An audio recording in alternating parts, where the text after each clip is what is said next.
Assalamualaikum warahmatullahi wabarakatuh. Salam sehat, salam tangguh untuk kita semuanya. Sobat 16, tempat suara menjadi cerita. Jumpa lagi dalam salah satu program unggulan SMP Negeri 16 Surabaya. Tempat suara-suara yang berserakan, yang kita jadikan suara untuk mencerahkan. Nah, senantiasa menyaksikan program kami bersama keluarga tercinta dimanapun, kapanpun, dengan siapapun dengan penuh kegembiraan. Pada pagi hari ini, saya spill sebentar saja, kita telah kedatangan tamu yang luar biasa. Ya, kedatangan tamu yang memiliki pengalaman hidup yang luar biasa. Siapa dan bagaimana keseruan podcast kali ini? Tetap di acara Podcast 16, tempat suara menjadi cerita. Siapa beliau? Saya spill. Beliau selain sebagai ibu rumah tangga yang hari ini dikaruniai 3 anak dan 3 cucu. Selain menjadi ibu rumah tangga dan nenek, tapi juga menjadi kepala sekolah SMP Negeri 16 Surabaya. Siapa dia? Beliau adalah DRA Fajaria Nurlita MPD. Assalamualaikum Bunda. Waalaikumsalam. Masya Allah, kok cerah Bunda? Cerah karena sekarang tanggal 2 ya.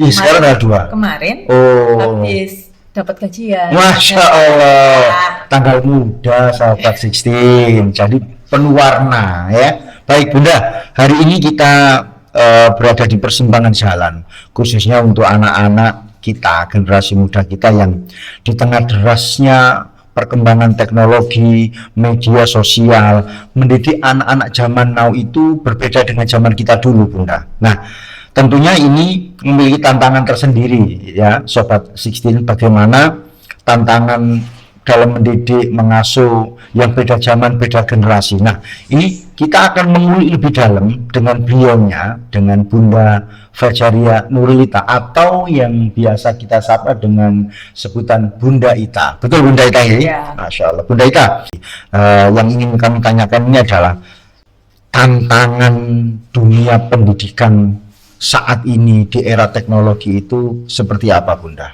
Monggo Bunda.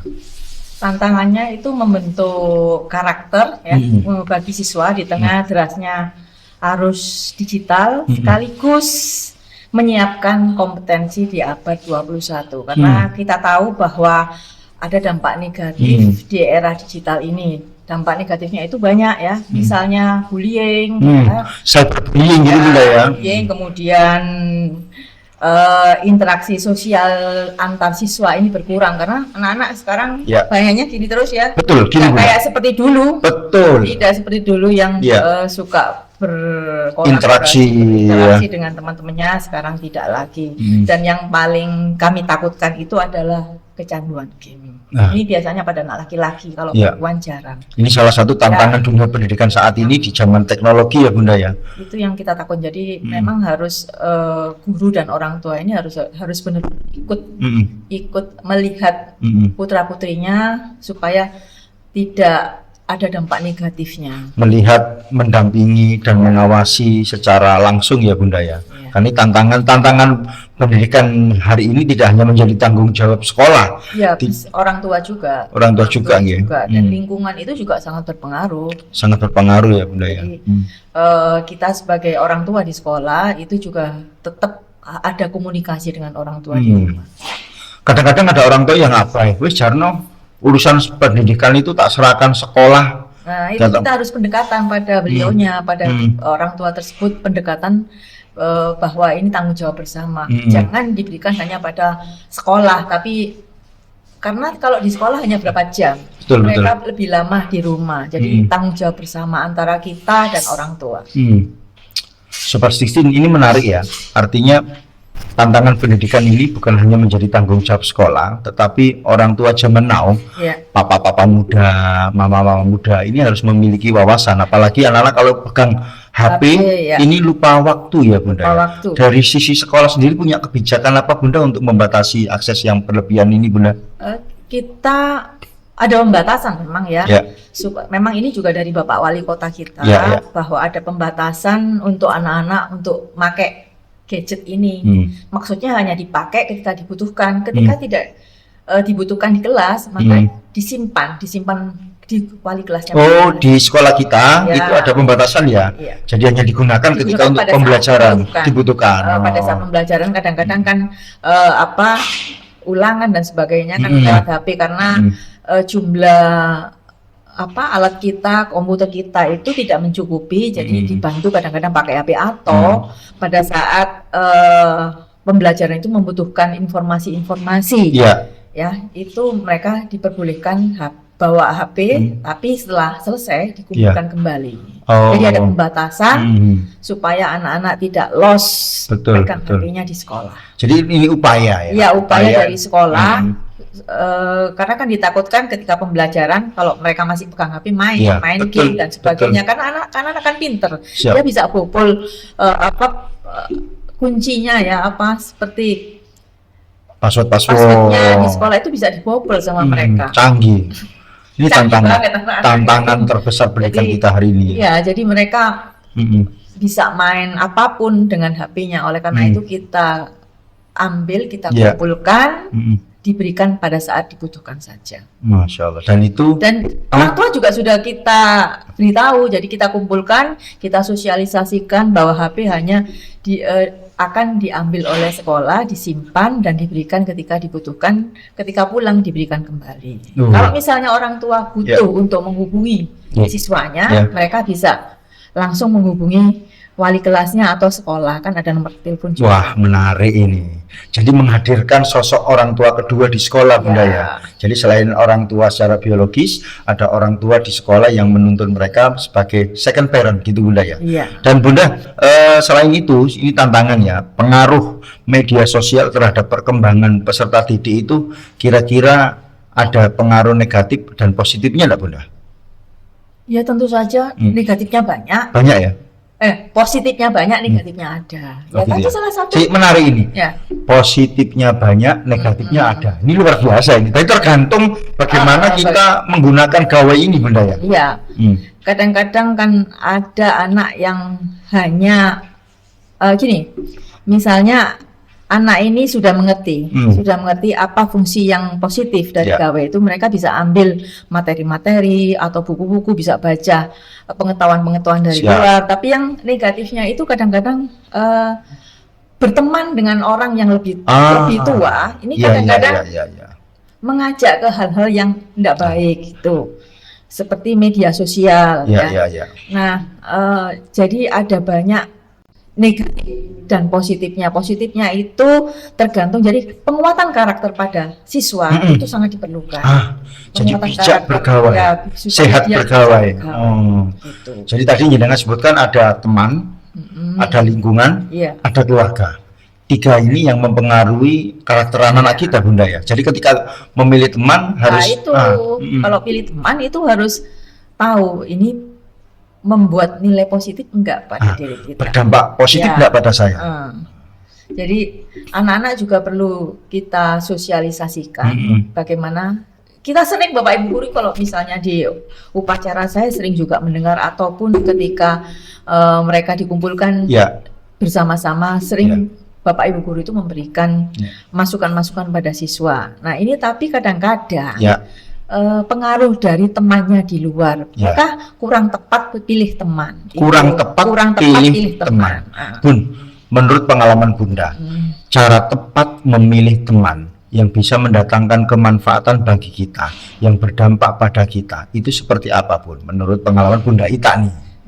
Kalau cari teman itu kita harus tahu ya, harus tahu apakah ini memberikan manfaat pada kita. Kalau misalnya kayaknya ini, anak kan kita bisa lihat temannya ini malas enggak, rajin enggak, nanti berpengaruh enggak pada saya. Betul. Cari keuntungan teman-teman yang memberikan keuntungan pada. Kalau tidak, tinggalkan. Masya Allah. Itu tinggalkan.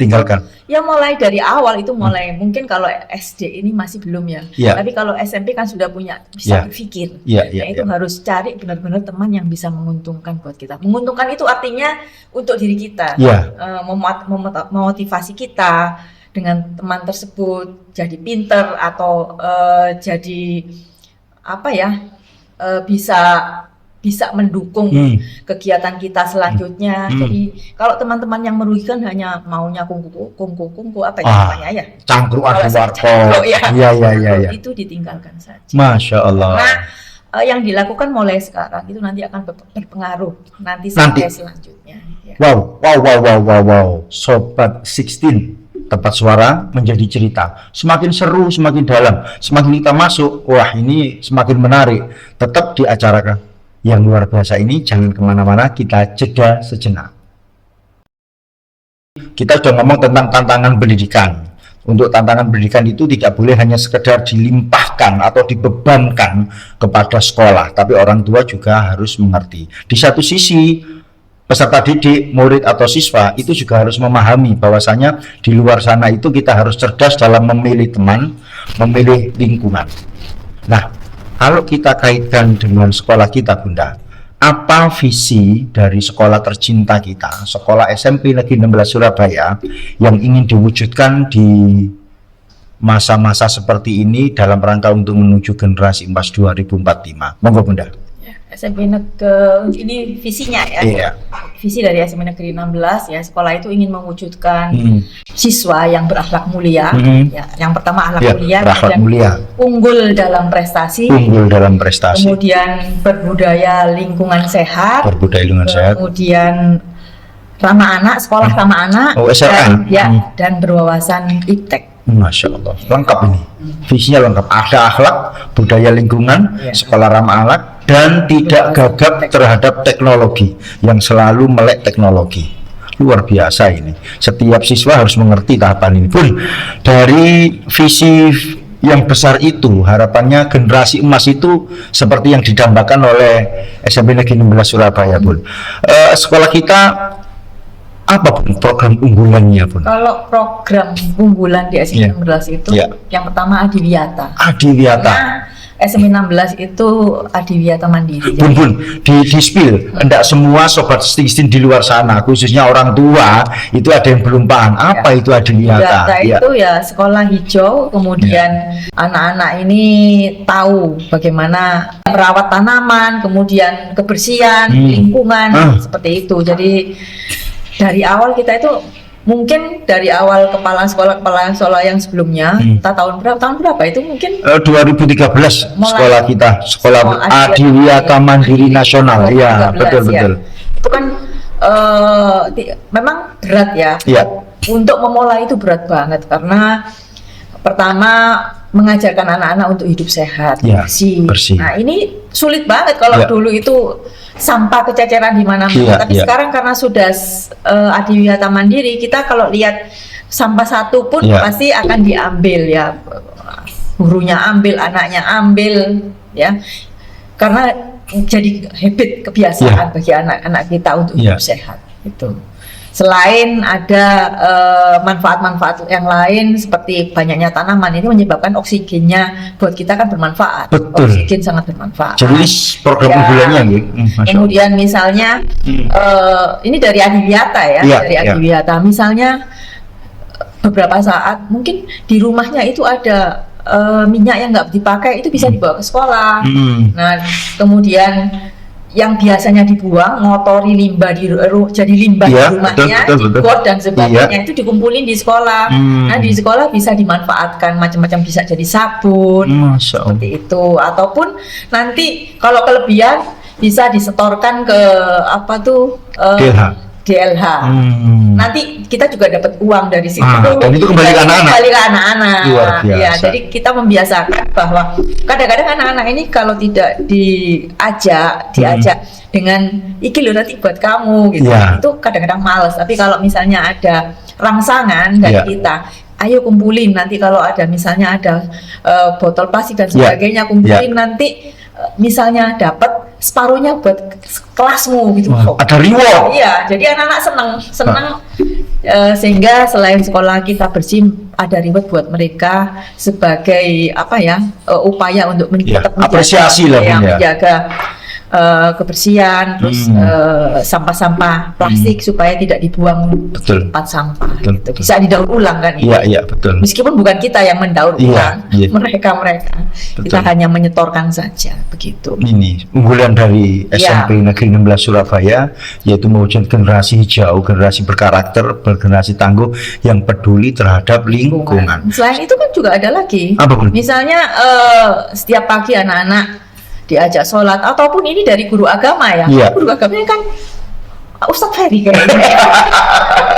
Siap. Terus melihat apakah anak ini sholat atau tidak, laporan dari rumahnya, laporan dari rumah kan ada program-programnya itu betul, sehingga orang tua juga tahu itu. Jadi karakter anak untuk tetap menjaga keimanannya baik di sekolah dan di rumah. Masya Allah. Gitu. Jadi karakter lingkungan, karakter religius ya Bun ya. Selain itu juga literasi. Jadi sebagai siswa itu kan harus banyak baca ya, harus banyak baca karena ilmunya ada di sana.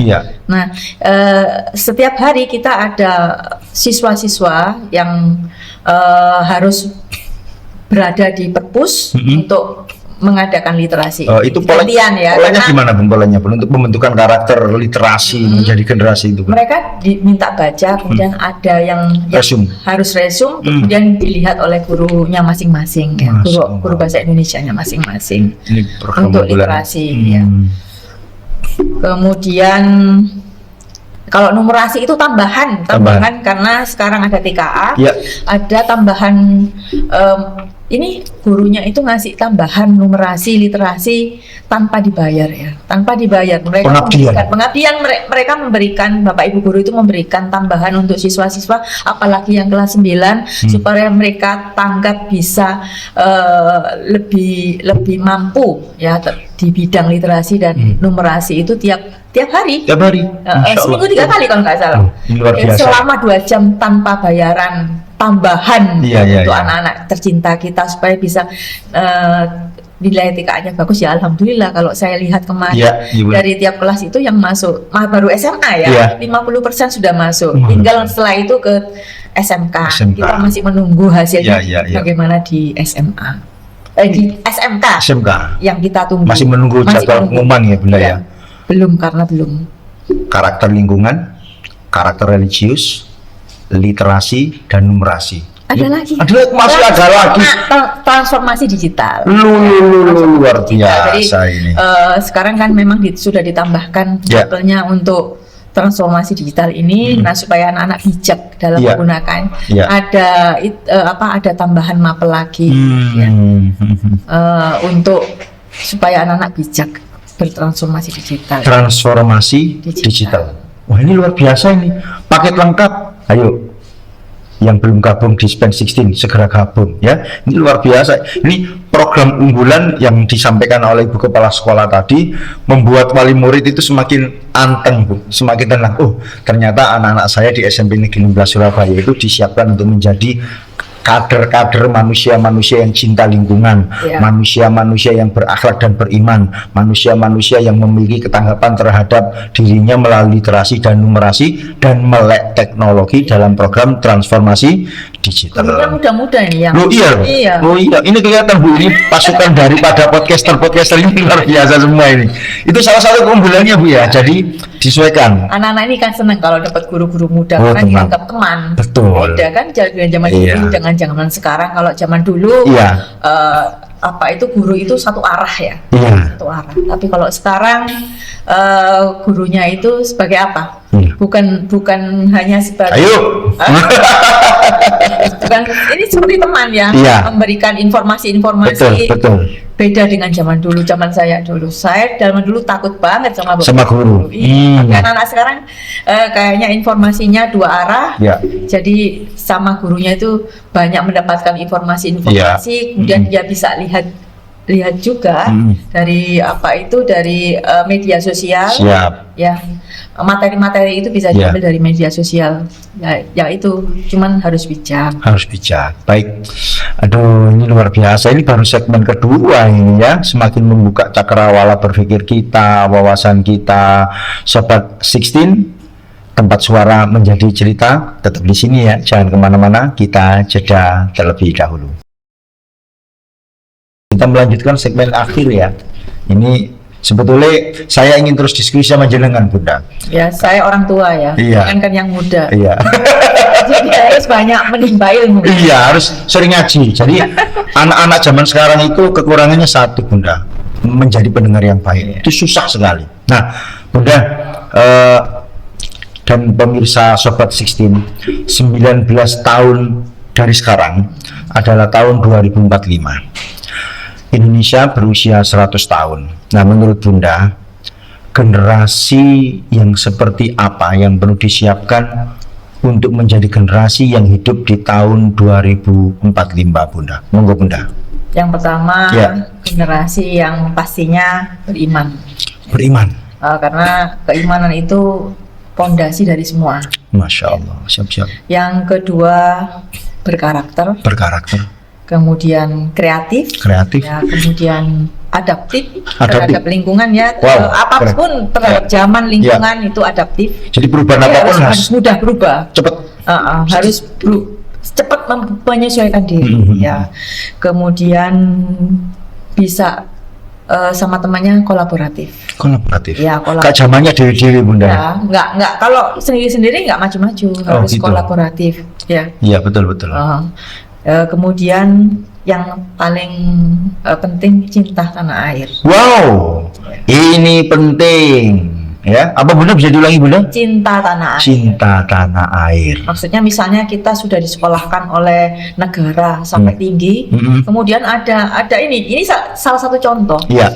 Ada permintaan dari negara lain karena dianggap pinter, kamu kerja di sini ya, bayarannya sekian-sekian, tertarik. Itu harusnya nggak boleh, harusnya karena harusnya sudah disekolahkan ini, dicerdaskan, disekolahkan oleh negara karena dianggap mampu. Iya. Dibiayai, harusnya kembali untuk memajukan negara Indonesia kita. Itu kita harus cinta karena Masya Allah.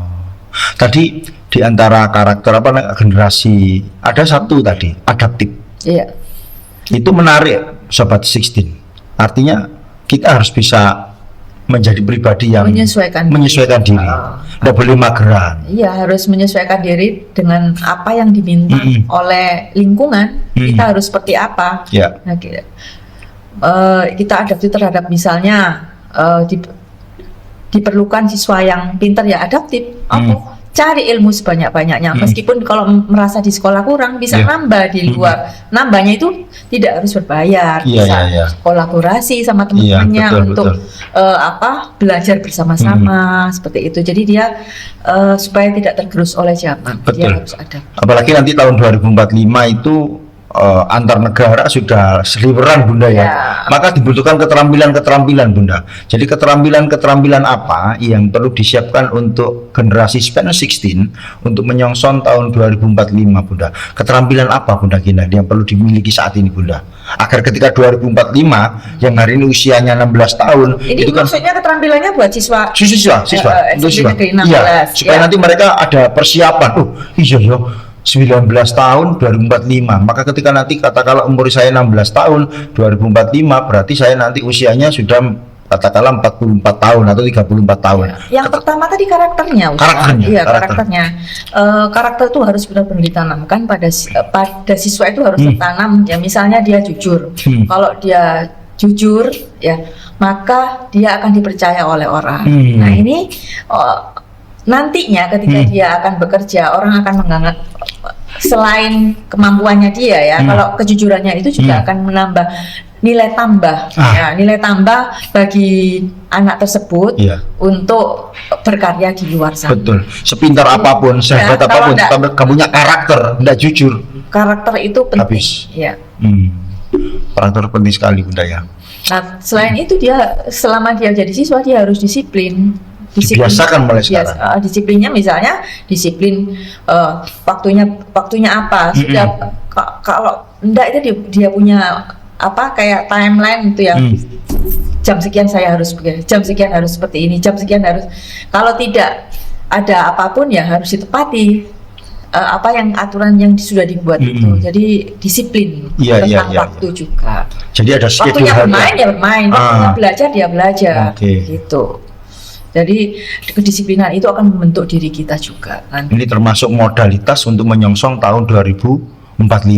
Karakter, kedisiplinan, dan kejujuran, dan itu akan bisa mengantarkan seseorang menjadi sukses. Nah Bunda, menurut Bunda, pengalaman Bunda, sukses itu, definisi sukses itu menurut Bunda, berdasarkan pengalaman Bunda, bagaimana Bunda?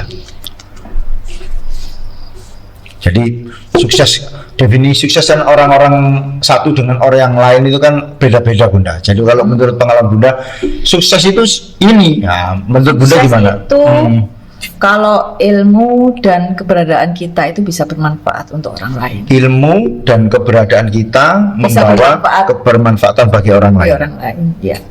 Ini kalau dalam istilah agama Islam itu khairunas anfa'uhum linas gitu ya. Sebaik-baik manusia itu adalah dengan kemampuannya itu membawa kebermanfaatan bagi dirinya, keluarganya, lingkungan, bangsa dan negaranya. Gitu Bun ya. Ya, misalnya yang kita aja guru. Iya. Guru punya ilmu.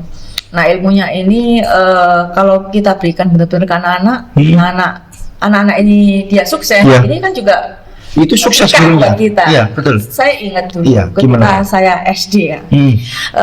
Ini kita membicarakan sebagai guru. Iya. Ada guru saya. Iya. Namanya Bu Lastri. Bu Lastri. Masih ada belum? Ya, nggak tahu. Itu saya waktu SD. Nah, ketika itu kan zamannya kalau mau ke SD, dari SD ke SMP itu tes ya. Iya, dulu ada tes ya. Iya. Nah, mungkin dia melihat anak-anak ini kayaknya nggak orang tuanya kurang mampu atau gimana, kita dikumpulin di rumahnya, di rumahnya tiap sore, di rumahnya kita tuh belajar. Jadi dengan beliau mentornya kita belajar ya pakai bukunya itu kita beli di luar, kemudian kayak menghafal tapi ada mentornya, gitu. Semacam drill gitu ya. Di drill gitu. Akhirnya ketika saya tes, waktu itu saya tes di Don Bosco, SMP Don Bosco, SMP Kristen ya. Iya. Dan di situ saya masuk ke pagi diterima di pagi ya, dianggap anak-anak pinter nih Pak. Ya, sama anak Chinese itu. Jadi saya sangat terinspirasi dari guru saya yang tanpa bayaran Ustaz. Itu tidak dibayar, beliau ngajar kita itu dengan keikhlasannya, mengajar kita sehingga banyak siswanya, saya yang berbesmilih tanpa bayaran, beliau ngajar sehingga anak-anak ini sukses masuk ke SMP negeri atau SMP yang diinginkan. Itu guru yang memberikan ilmunya tanpa pamrih. Dan itu definisi kesuksesan. Ya, kan siswanya sukses akhirnya. Termasuk saya, salah satunya saya gitu. Ini pun betul. Jadi bisa menghantarkan mensukses orang lain. Sebagai kami seorang guru, itu adalah sebuah kesuksesan tersendiri. Masya Allah. Meskipun itu masih panjang, itu kan jalan kita ya. Betul. Jalan dari SD diantarkan ke SMP, nanti yang SMP seperti guru-guru SMP negeri 16 yang tanpa bayaran pun memberikan tambahan pelajaran literasi untuk persiapan TKA-nya agar bisa bagus. Sekarang anak-anak banyak yang diterima di SMA negeri. Masya Allah. Kebanggaan bagi kita. Masya Allah. Itu saya anggap sukses. Keren. Bagi kita sebagai guru. Jadi tidak ada alasan bagi siswa-siswi di luar sana untuk tidak belajar ya Bun ya. Jadi harus segala kekurangan kelebihan kita dalam menuntut ilmu itu dinikmati, tetap semangat. Bun, tidak terasa kita berada di penghujung segmen pada kali ini. Jadi ada quick question, pertanyaan cepat. Ini harus jawab dengan cepat. Sobat 16 yang di luar sana. Kalau nggak bisa cepat gimana? Harus cepat dong, pertanyaannya cepat kok. Ayo, ini cepat, ini ngetes ini ya, ngetes. Pertanyaan sederhana kok Bunda ya. Oke. Jadi Bun, jawab cepat ya Bun ya. Insya Allah. Jawab cepat, oke. Quick question with quick answer. Nah, Bun siap-siap ya. Oke. Satu kata yang menggambarkan siswa SMP Negeri 16 Surabaya. Anak-anak hebat. Anak-anak hebat. Satu kata untuk guru-guru yang ada di SMP Negeri 16 Surabaya. Tidak pernah lelah untuk siswa. Masya Allah. Satu kata yang menggambarkan sekolah tercinta kita. Adiwiyata. Belum terakhir. Quick question. Impian terbesar untuk siswa-siswi SMP Negeri 16 Surabaya. kita ingin anak-anak semuanya SMP Negeri 16 sukses, jadi anak-anak yang mandiri, percaya diri, dan tidak ada, Kak, guru itu hanya kepingin sukses, anaknya selamat dunia akhirat. Itu yang diinginkan oleh Bapak Ibu guru. Amin. Itu doa Sobat 16 ya, luar biasa, tepuk tangan, itu luar biasa, mantap ini. Baik Bun, terima kasih atas waktunya, terima kasih atas energi positifnya, terima kasih atas pencerahannya pada kesempatan yang berbahagia ini. Sobat 16, tempat suara menjadi cerita. Kita di penghujung acara. Titip aja ya, Pak. Oh iya, tambahin gimana, Bun? Semoga seluruh siswa SMP Negeri 16 akan jadi generasi emas di 2000. Amin. Itu menjadi closing kita pada sore hari ini. Sobat 16, tempat suara menjadi cerita. Terima kasih, sampai jumpa di episode selanjutnya. Assalamualaikum warahmatullahi wabarakatuh. Makasih ya Bunda ya. Masya Allah.